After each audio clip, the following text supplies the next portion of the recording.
लाल शर्मा इस वक्त प्रवासी राजस्थानी, क्योंकि कार्यक्रम चल रहा है, वहां पर भी वो जाने वाले हैं। सुनिए जरा। आप हमारे एक निमंत्रण पर पधारे, आप सभी का राजस्थान सरकार की ओर से हार्दिक स्वागत भी करता हूं, अभिनंदन करता हूं। मेरे सामने विराजमान कुछ भाइयों को मैं व्यक्तिगत रूप से भी जानता हूं। पिछले साल भी मैं आया था, कई लोगों से मुलाकात भी हुई, कई मेरे को जयपुर भी मिलके आए थे। अब सबने मुझे जो स्नेह और समर्थन और मुझे जो आपके चेहरे पर चमक दिख रही है, और मैं समझ सकता हूं कि मैं जिधर देखता हूं उधर मेरे को चेहरा खुशी से नजर आता है। ये मेरे राजस्थानी भाइयों की पहचान है, क्योंकि सबसे पहले मैं जहां भी जाता हूं मैं एक ही बात कहता हूं, आपको अगर राजस्थानी मिट्टी की खुशबू, संस्कृति, उनके अंदर सामाजिक क्षेत्र में काम करने की जो विचार है वो दृढ़ता के साथ है। और इसलिए राजस्थानी प्रवासी जहां भी कहीं पूरे देश में या दुनिया में जाता है, उसकी अलग पहचान होती है। और वो मत जिस पहचान के रूप में जाना जाता है,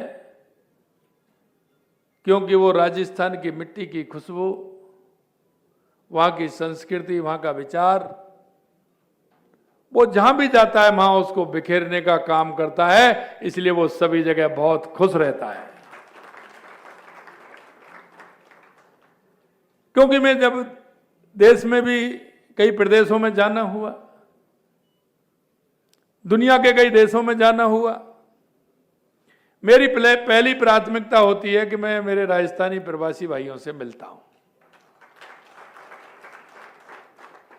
और जब मैं मिलता हूं उनके काम के बारे में तो मैं पूछता हूं, लेकिन दूसरा जो मेरा प्रश्न होता है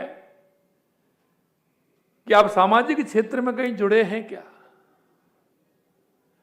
काम से जुड़े उसको भी खुशी होती है, लेकिन सामाजिक क्षेत्रों में जब मैं जुड़ने की बात पूछता हूं और जब मेरे को उत्तर मिलता है, तो निश्चित रूप से मैं राजस्थानी और मेरे प्रवासी भाई, मैं ये कहना चाहता हूं कि पूरा राजस्थान उस पर गौरव करता है। क्योंकि वो जहां भी जुड़ा है, सामाजिक कार्यों से जुड़ा है, शिक्षा के क्षेत्र से जुड़ा है, धार्मिक अनुष्ठान से जुड़ा है।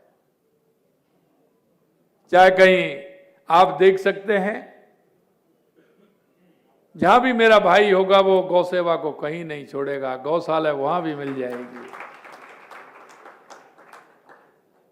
जहां भी जाएगा वो शिक्षा के क्षेत्र में अपना कुछ ना कुछ काम करते हुए अपना कहीं ना कहीं योगदान देता है।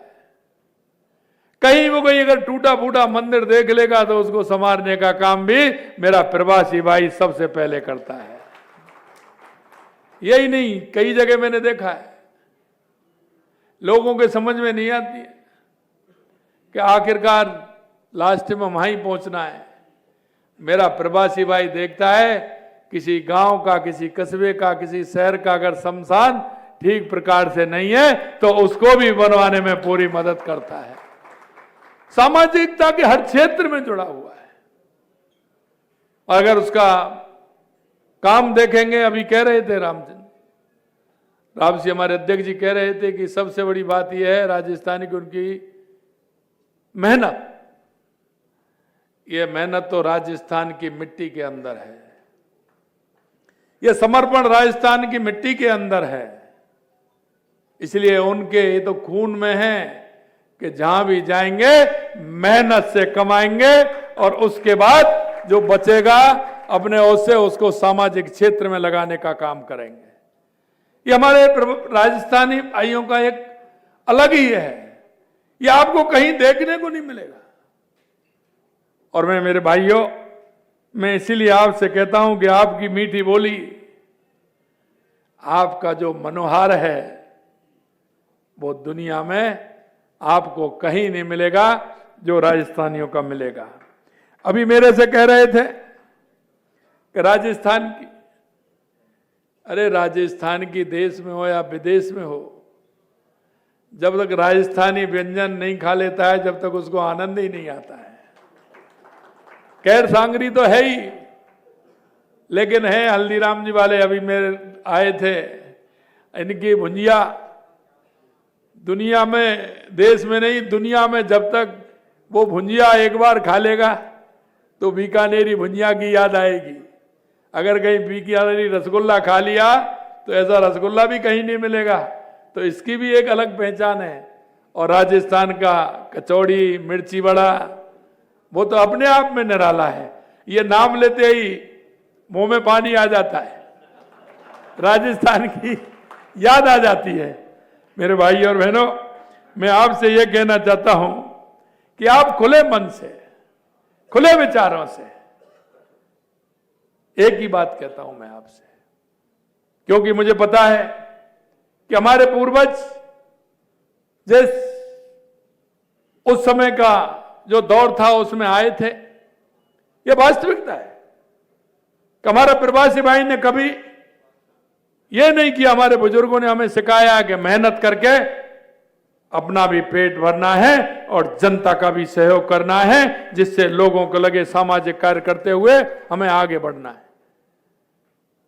क्योंकि हमारे अंदर संवेदना है, और संवेदना यह है कि जब हम खेत में बुवाई करने के लिए राजस्थानी जाता है, आषाढ़ के महीने में जब उसकी बुवाई होती है, किसान जब जाता है, मेरे भाई हैं जानते होंगे, वो सबसे पहले जब खेत में पहुंचता है, पूजा करके माता जब सिर पर उसके बीज रखती हैं, और जब वो खेत में जाता है तो सबसे पहले वो ये कहता है कि हे भगवान, जब बीज डालता है कि पक्षियों को भी देना, पशुओं को भी देना, साधु संतों को भी देना, आए हुए अतिथि को भी देना, और बचे तो मेरे को देना। ये राजस्थानी प्रवासी के हमेशा स्थिति रही है। और इसलिए अभी सभी जगह देख लेंगे, जहां मेरा प्रवासी भाई है, जिस काम में लगा हुआ है वो मन से लगा हुआ है, और जब मन से काम करता है तो उसमें से निकाल करके वो समाज के सहयोग के लिए कार्य करता है। मैं इतना ही आपसे कहूंगा कि पिछले साल दिसंबर में rising Rajasthan global investment summit के दौरान प्रवासी राजस्थानी कॉन्क्लेव का आयोजन किया था। उस दौरान मैंने घोषणा की थी कि हर साल हम 10 दिसंबर को प्रवासी राजस्थानी दिवस मनाएंगे। और ये इसलिए मैंने कहा कि अभी कह रहे थे कि साहब हमारे वहां से जुड़े रहने के लिए आपके भली कुछ भी हो, लेकिन देवी तो वही है। मंदिर आपके जो जिनको मानते हैं, आपकी जिनके प्रति श्रद्धा है, वो भी वहीं है। आप शादी करते हैं तो पूजन करने तो राजस्थान गांव में आते ही हैं। लेकिन मैं आपसे दूसरी बात कहना चाहता हूं कि आप कम से कम ये 10 दिसंबर का प्रवासी राजस्थान दिवस मनाएंगे तो आपका मन ये भी करेगा कि प्रवासी में भी मैं हिस्सा लेकर के आऊं और मैं मेरे देवी देवताओं को प्रणाम करके भी आऊं। इसलिए मैंने ये रखा कि हर 10 दिसंबर को राजस्थान प्रवासी दिवस मनाएगा। उसमें आप सभी को निमंत्रण देते हुए हम आपको बुलाना चाहेंगे। इसी साल 10 दिसंबर को जयपुर में प्रथम प्रवासी राजस्थानी दिवस का आयोजन किया जा रहा है। उसके लिए मैं आप सभी को पीले चावल देने के लिए, निमंत्रण देने के लिए मैं आया हूं कि आइए, पधारो हमारे देश। आपका राजस्थान स्वागत और अभिनंदन के लिए तैयार है। ये एक ऐतिहासिक पहल है जिसका उद्देश्य देश और दुनिया में मौजूद प्रवासी राजस्थानी समुदाय के साथ संबंधों को मजबूत करना, प्रमुख क्षेत्रों में उनकी विशेषज्ञता का उपयोग करना। आपको ये जानकर खुशी होगी, प्रवासी राजस्थानी दिवस के दौरान शिक्षा, पर्यटन, उद्योग, स्वास्थ्य, जल संचय जैसे क्षेत्र के लिए विभिन्न सत्रों का भी आयोजन किया जा रहा है ताकि आपकी विशेषता का फायदा आपकी मातृभूमि को मिल सके। इसमें हमने अलग अलग चैप्टर रखे हैं और वो चैप्टर हमने इसलिए अलग अलग रखे हैं कि आपकी रुचि किस में है, आप अपनी रुचि किस में दिखाना चाहते हैं। हम हर क्षेत्र में काम कर रहे हैं। और दूसरा मैं आपसे कहना चाहता हूं कि राजस्थान जिस नजरिए से आप देखते हैं वो आपका स्पष्ट है। राजस्थान में बहुत संभावना है, बहुत संभावना है। और संभावना यह है कि आप किसी भी क्षेत्र में राजस्थान के अंदर काम करें, आप जब जाएंगे तो शायद आपको बदला हुआ राजस्थान नजर आएगा। बदला हुआ इसलिए आएगा कि जिसको मरुभूमि कहते हैं आज वो हरियाणा और राजस्थान है। राजस्थान के जितने भी बांध हैं वो भरे हुए हैं।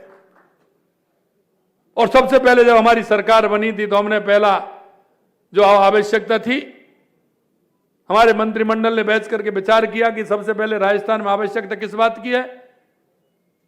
तो हमने कहा सबसे पहले राजस्थान में आवश्यकता होगा, आप भी समझते हैं सबसे पहले किस बात की है? पानी की। इसलिए मैं यही कहता हूं कि आपका दिल अभी भी भाई है, क्योंकि आपको पता है कि राजस्थान में सबसे पहले आवश्यकता क्या है। मेरे भाई और बहनों, मैं यही बात कहना चाहता हूं। देश के यशस्वी प्रधानमंत्री नरेंद्र मोदी जी के नेतृत्व में जो पानी के लिए काम हुआ है 2 साल के अंदर, वो ऐतिहासिक काम हुआ है। क्योंकि जो हमारी ईआरसीपी थी, राम जल सेतु योजना, वो हमारे लगभग 17 जिलों की थी। और आपने देखा कि 17 दिसंबर को उसका देश के यशस्वी प्रधानमंत्री ने उस योजना को पास किया और कल उन्होंने उसका शिलान्यास भी कर दिया, जो 17 जिलों को राम जल सेतु योजना से पानी मिलेगा। शेखावाटी के मेरे बहुत भाई बहन हैं। शेखावाटी के अंदर पानी की कमी है। देश के यशस्वी प्रधानमंत्री नरेंद्र मोदी जी के नेतृत्व में शेखावाटी के लिए यमुना का जल आ रहा है, उसकी और इस बुलेटिन में फिलहाल के लिए बस इतना ही। बाकी अन्य खबरों के लिए बनी रहिए हमारे साथ। नमस्कार।